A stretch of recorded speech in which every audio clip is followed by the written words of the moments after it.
Hey everyone, this is Frank Klesitz. Welcome. I got an interesting interview for you today with one of our clients, Kevin in Phoenix. Phoenix is ground zero for real estate disruption. Any Silicon Valley company who wants to bring tech into real estate and whether how you want to put it or not, marginalize a real estate agent in many respects. He's dealing with right now. That's where all the money goes. So when you go to Phoenix, if you haven't been there, I mean, you're going to see radio ads and billboards and television commercials for we buy your home, we do this, we do that. Call us. And there's this sucking sound of listings being pulled out of the market that are going to these, institutional buyers or companies that handle real estate. And that's where it's all going. They're all testing it out in Phoenix. And Kevin's dealing with that. Kevin's been in business since about, 2009? 2009. 2009. So he has about 10 years of experience in real estate. He's been through many coaching programs, been to many seminars, and eventually he just had to figure out, how am I going to compete? How am I going to go do business? What's going to be profitable? And I think what's interesting is you made some decisions along the way of what not to do. Is that right, Kevin? That is correct. So why don't you share with the audience maybe what you don't do to get business? Well, first of all, before we get into that, I went down the road that everyone thinks that they want to go down, which is to try to build a team. And I decided after doing that, I wouldn't say successfully, but I was on my way of doing things and noticed that my quality of life was not so great because I was working too much, not spending time with my wife and my kids. And so I made some changes. I shifted out of that. So I'm not running a team. I don't have buyer agents. I don't pay for leads anywhere on Zillow or Facebook or any of those platforms. I'm not door knocking. I'm not cold calling. I'm not calling for sell by owners. I'm not calling for expired listings. I have done all of those things in the past. I have done open houses this year, but for the most part, it's all about relationships and referrals. Knowing what you know now, if you were just getting started in the business, would you be able to have a business where it's based just on relationships and referrals? Yeah, and I think that's going to be more and more critical as time goes on because owning your relationship with the client and with your database is even more important with this technology disrupting the market. What's interesting is this year on our team in particular, which is BTG in Phoenix, we have noticed an actual increase in our commission percentage in 2019 year to date over 2018. During all this chatter where people are talking about commissions are being compressed, all this other stuff, we've actually noticed the average commission rate go up slightly over 2018. And so what we need to be is a professional that adds value to the people that are in our life and in our world.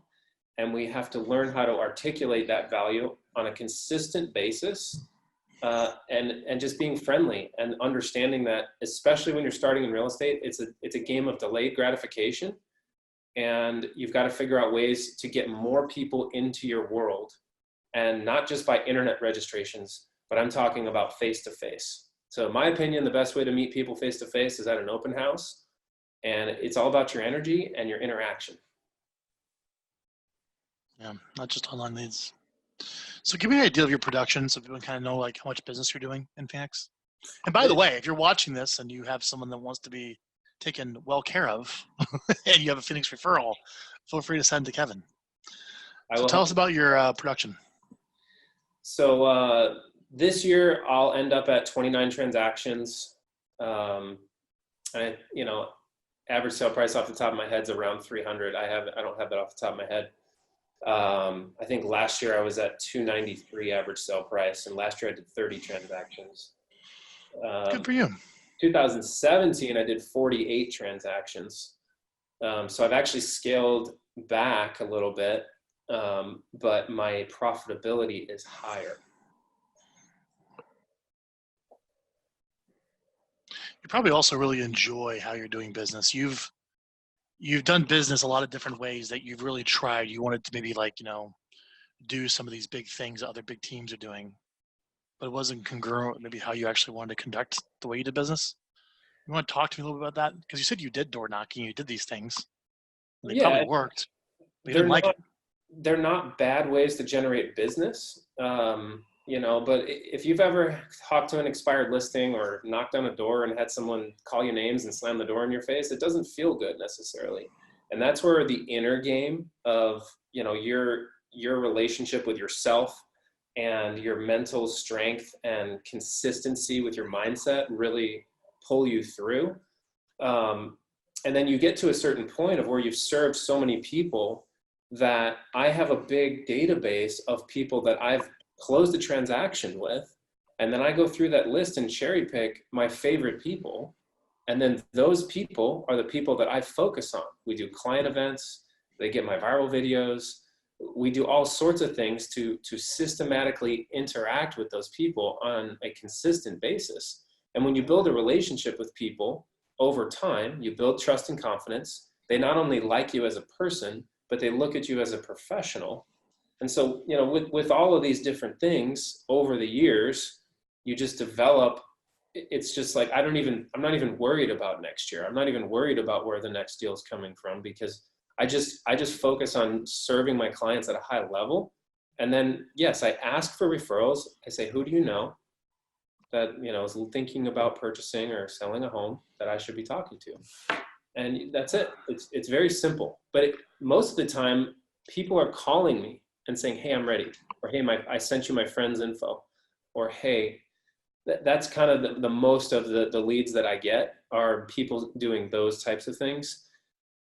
Sometimes it's when I ask, I get a referral, but it's more passive now because people know and trust and like me. And that's just come from time and consistency for a number of years. So there are ways to generate now business for a new agent. And again, it's generating business now, but also building relationships. And in my opinion, the best way to do that, especially most buyers online know if they register on a website, they're going to get 87 phone calls from mortgage lenders and realtors and Zillow and everybody. So a lot of buyers are skittish about registering on a website these days. So they go to open houses. They see the open house on Zillow or Redfin or wherever they're looking. Then they go to an open house. You as the professional, it's your job to articulate professional value, showing that person how you can aid in their home search. It's not finding them homes. It's not getting their email and emailing them listings. That's the path of least resistance. That's what an average agent is going to do. I've done that before. I'm sure if any agents are watching this, they've done it before too. But I'm challenging you to take a step further, learn about their goals and their wants and their needs, and then ask a question that has a value proposition attached to that. So for example, Frank walks in, he says, hey, we live in the neighborhood. We're just kind of scoping around. Great. What do you think of the house? Is this your next home? Well, no, we own the same floor plan. We're thinking about moving. Oh, okay. What's not working about your house for you? Boom. And you just run through that dialogue with them. And then at the end of that, you know what, Frank, would it be valuable if I could put together some information about what's going on in the area? And we can kind of decide what your home is worth on the market today and put together a game plan to get you into your next home. Would that be valuable for you? Yeah, it would. Okay, great. Do you have some time on Thursday at 5 o'clock? Would that work for you? And then boom, just set the appointment on the spot. Don't even wait to follow up with someone from the open house. Engage them in professional dialogue. And that's how you can start getting people into your database faster than just naturally, slowly growing this thing like I did. So you've been around a lot in the industry for 10 years of all the different options to choose from. Yeah. And no lack of vendors looking for your money. And apparently at one time we were one of them at Viral.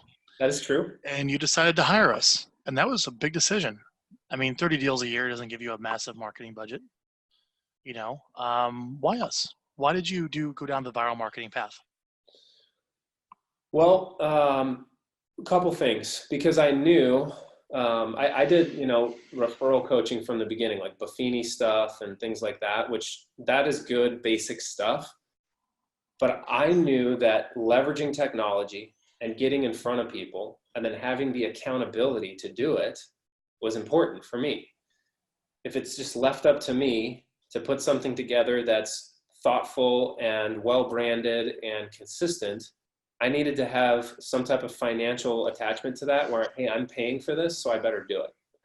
And so I made the investment to do that. And most of the time when I'm talking to someone that I'm working with, they're like, oh yeah, you talked about that in one of your videos, or, you know, whatever. So it comes up quite a bit. And so I know that the reach is there, and it's just about keeping you top of mind with your people. And it's one piece of the puzzle that I'm using to stay in touch with people. It's not the end all be all, but no one tool is. It's dependent upon you and your genuine care of building the relationship with the person. And they can sense that through your videos, but they also sense that in the interactions, in the appointments, once you close a transaction with them. And the trust and rapport just continues to build higher and higher. And then it gets to a point of where, you know, 25 to 30 transactions is autopilot for me. And what that's allowed me to do is take so much of the time that I was spending door knocking, cold calling, this and that, and going into the thing that I really love doing, which is buying real estate for myself, for either flip or hold. Cool, dude. That's long-term wealth. Right. I don't think we all get into this to be on a sales treadmill forever. So No. Good for you. Any challenges or fears that you dealt with when you first started getting on video? Or is it pretty natural for you? I think my first videos were pretty bad. Maybe Paul would say something differently, but I think that you just got to do it. There's a book called, I can't remember the name of the book, but it's by Tony Geary. It's like 100 business ground rules or something like that. And he has one rule in there that's called the 87% rule. And if you can get something to 87% of perfect, then that's as good as you're going to get it. Just launch. You got to launch. You got to go. And I talk about that with Paul when I'm recording my videos all the time. And sometimes the video won't be perfect and it'll be a little bit choppy. And I'm like, all right, man, well, I'm busy. It's good. It's good. Launch. Just go. And, you know, maybe there might be, you know, some type of, it might have sounded better if I would have recorded it again or whatever the case may be. But for me, it was just about consistently doing the video. Just do it every single time that you're scheduled to record. Sometimes when I'm scheduled to record, I'll record 4 or 5 videos because I know the next few weeks are real booked up and it's going to be difficult to get, you know, to set time aside to do that. So. How do you know viral's working? How do you know the effort you put into your emails and your videos is making any difference? Because my clients talk about it. They mention it when I talk to them. And, you know, obviously I get the reports from you guys based on who's looking at the emails. And so I know if someone's really seriously searching for a home on our website or things like that, and I can follow up with them. But mostly it's from the conversations, or I'll see people, because a lot of people in my database, I see them at church, I see them, you know, at the gym, I just see them around and they say, oh, hey, I saw your video. So I know it's working because people tell me that they saw the video, and they might have seen one that week or they might have seen one 2 months ago. And the cool part is, you know, sometimes we get busy and I only release 1 video a month rather than 2. And even when I have those falters or challenges, because it's been so consistent for such a long time, the audience doesn't notice. But we do a text email instead or something like that. Yeah. So we have stuff that goes out for you if you don't get a video in. Yeah. You mentioned that we don't have to go into the detail. But one of the things we teach at Viral is you're essentially publishing a newsletter.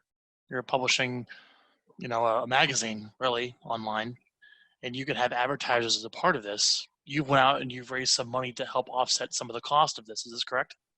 That is correct. What advice would you give to someone if they're looking to get a little help zero cost the fee of Viral? Where would they start and where would they do? That's as far as we'll go on that.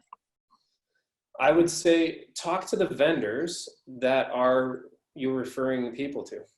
Talk to the vendors that you are introducing clients to. Obviously, like as we know, a buyer can choose any mortgage lender that they want. So it's up to our mortgage lenders that we refer to earn the business. They have to provide professional value just like we do. But if we are introducing people on a routine basis to a high level professional and they see value in advertising with you, you're able to do that. So that's what I've done. If you guys Google, if you're watching this, Google the viral marketing lender co-advertising plan. I spent a lot of money to have all the regulatory documents necessary, third-party valuation for someone on the settlement statement with RESPA to participate in your marketing with you. It is possible to do if it's for marketing, co-advertising, not for referrals. And if you Google viral marketing lender co-advertising plan, you'll see all the steps to get about half your fee paid for by what Kevin's doing, which is all on the up and up. So that's for anyone who's watching. It's all there for you. It was very expensive to figure that out, Kevin. With an $800 RESPA attorney to do that. All right. We got to be in compliance. Yep, you have to stay in compliance, 100%. But it's still possible to do if you do it right, and all the information how to do it is on that post if you are interested and you're watching this. So, what advice do you have to our clients to get more sales from their database? Interact with them more. Period. The people you said you do client events. Tell us what you do. So, anyone who's been in real estate for a few years probably has heard of the Thanksgiving pie giveaway. So that Thanksgiving just happened. And so we did that. We invite our, top 20 people that have sent us a referral in the last year or 2 years or whatever you want to do. And you just bring them into the office, give them a pumpkin pie for Thanksgiving, and you just get a little bit of FaceTime with them. How's it going? How's the house? What's going on? And those conversations, they know you're in real estate. They know you are their real estate professional. I had one guy that came in. I think this year I only had 10 people that confirms. I had a few that couldn't make it, whatever. Out of 10 people, one guy said, Kevin, I need to sell and buy. Let's meet soon. And that was it. So nice. Pretty much every year, I would say there's 3 or 4 closed transactions within the following 3 to 6 months after the pie party that are as a result of that interaction. Then it's the follow-ups from that. Then it's an Easter egg hunt in the springtime. Then it's a movie event in the summertime. And you can, again, do these events with your lender or title partners and have, co-advertising when you do those events. They can sponsor those events with you and help you share the cost. So, it's all about being strategic and consistent. For me, the relationship-based business, the transactions are easier. There's nothing like doing business with an expired listing that's an angry person that the 3 previous realtors gave up and didn't want to deal with them, so that's why it expired. And then you're, like me, the person that will not give up. And then you're like, man, I'm going to close this transaction, but it's going to take the wind out of my sails and take all my energy away. And I'm not going to be excited about doing real estate again for another month or 2. I've done that. And I know that working with your database, working with people you like working with, it's just more fun. And when you're having fun and you have good positive energy and you're just enthusiastic and you're just happy, people want to be around you. People want to do a transaction with you. People trust you, especially when you back up what you promise you're going to do with action. I mean, that's the most important thing. And then just be honest with yourself. Where am I right now and where do I want to be and what are the actions I need to take? And then be honest, take the action. You shifted your business and you focused in a very disruptive market of Phoenix to have this attitude, this approach, and to work with us and to do business this way. How has that changed your life? How has that helped you? You kind of reached the point of this self-awareness. This is how you've ended up of how you want to build your business. What's different now with your life than what it was before when you were doing the other things? Just more time with my kids. I have three little kids, 4, 2.5, and 8 months. So, it's very busy. My children are beautiful. My wife does so much work. She does more work than I do taking care of the kids. And for me, it's important for me to be around. The kids are not going to be little forever. They're going to grow up and they're going to move on. That's how life goes. Everyone that I see out in public when I have the little kids, they say, enjoy the time. It goes by fast. So I had in 2017, that year I did 48 transactions. I had a team that year. I had 5 agents. I had 2 employees. My expenses were $12,000 and $14,000 a month, whatever it was. And it was constant stress. And I was missing like very, very precious moments of my kids and my family's life. And I decided, I was like, this isn't worth it. This isn't worth it. I'm going to step back from this because, you know, when you look at in real estate offices, I call like at Keller Williams, they have the top down list where it shows all the producers, all the commission income and all that. The GCI, I call it ECI, as in ego commission income. It's not about what your GCI is. It's about your quality of life and the balance between all those things, between your income, your relationships, your fulfillment in your heart, all those things. So I made a choice to say, hey, I'm gonna do the things that I like and I'm gonna feel good, basically going towards what I like instead of away from what I don't like. And then everything kind of came into balance. And, you know, I would be lying if I told you that I'm in perfect harmony right now. It's always a juggling act. It's always, yeah. You're always working on different areas of your life. You're always working on things and you're always improving. And I have the mindset that you've never arrived. Dude, that's beautiful. That's exactly how I feel. I get to do my interview from home today with my 2 little kids. There you go. Wonderful. Yeah. At least we can't hear him in the background. Mine would be yelling. Yeah. Well, I keep the door locked. Sometimes they sneak around the front. There's a window in front of me. Say, Daddy, right there. Yeah, that happens. So, Kevin, I appreciate you being a client. I got a lot of notes from our conversation today. I've been sitting here writing. You're probably wondering what I'm doing, taking notes. But if you were to sum up your experience with viral marketing, what would it be? It would just be professional digital representation with accountability. Thank you. I appreciate that. And give a shout out to Paul, who you work with here, right? What do you want to tell Paul? Paul's a good guy. We have fun shooting our videos, and he's got a good sense of humor. I like to be sarcastic and joke around, so he's cool. I like Paul. Paul's a good guy. Paul, thank you. Good job, Kevin. He's a great so anyways, guy. Kevin's a wonderful agent in Phoenix. If you want to download a copy of the video marketing plan that Kevin follows, you can go to the homepage of our website, getviral.com, and download our official video marketing plan. You can see exactly what we're doing and all the examples on our website with Kevin. And if you'd like, you request a free strategy call on our website to potentially work with us. We'll talk to you. Our team is not on commission. You're going to talk to my business partner, John, who started the company with me 10 years ago, to see if this is a fit. And if so, we'll get you onboarded. And if for any reason, you're not happy with your videos or working with us or for whatever it is, we have a money back guarantee. We just write you a check back for all the money. So you can check out and see if it's for you. So Kevin, I appreciate your time. I know you got to go. So yeah. Thank you very much. I appreciate it, buddy. I'm here if you ever need me. Thanks for your time today. Thank you.